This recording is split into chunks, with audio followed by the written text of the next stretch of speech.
Our parasitized caterpillar has spent the last 12 days gorging itself. It now appears profoundly obese.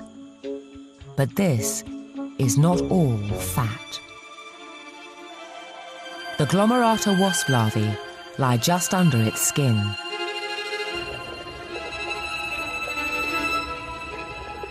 Each is the size of a grain of rice, but together they account for over 1/3 of the caterpillar's weight.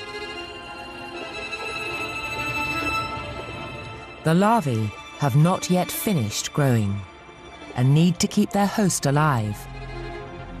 So although they feast on the caterpillar's blood, they have been careful not to touch a single one of its vital organs.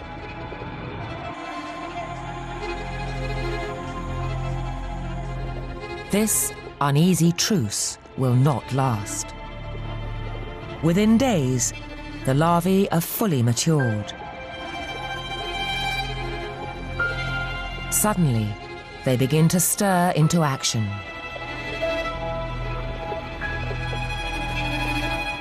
For the past 2 weeks, this surrogate womb has protected them, but now they no longer need it. To complete the next stage of their life cycle, they must break out.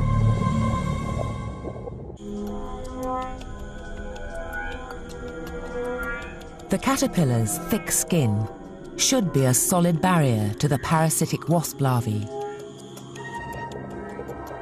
But as their bodies have grown, they have developed tiny, saw-like teeth. These jagged jaws are for one job only: cutting their way out.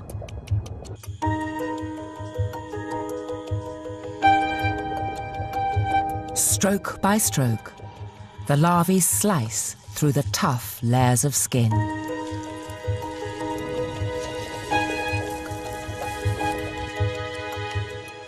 At the same time, they release chemicals that paralyze the caterpillar.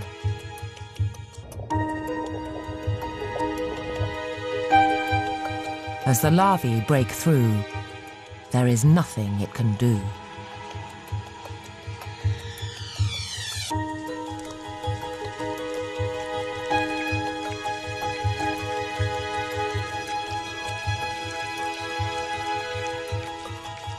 Free at last, the larvae enter a new phase of development.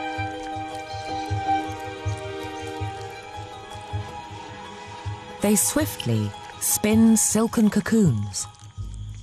These will provide the perfect environment for their final transformation.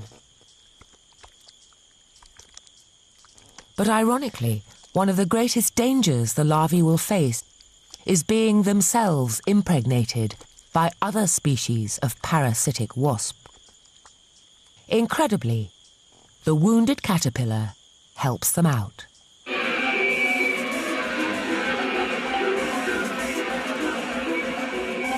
Usually, a caterpillar would spin a silken blanket to make its own cocoon.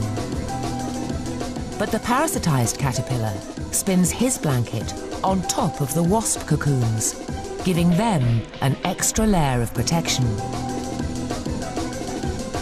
Scientists believe the same wasp virus that infected it weeks before has now invaded the caterpillar's brain and caused this bizarre corruption of its normal behavior. Amazingly, the caterpillar's natural aggression is now also exploited by the wasp virus.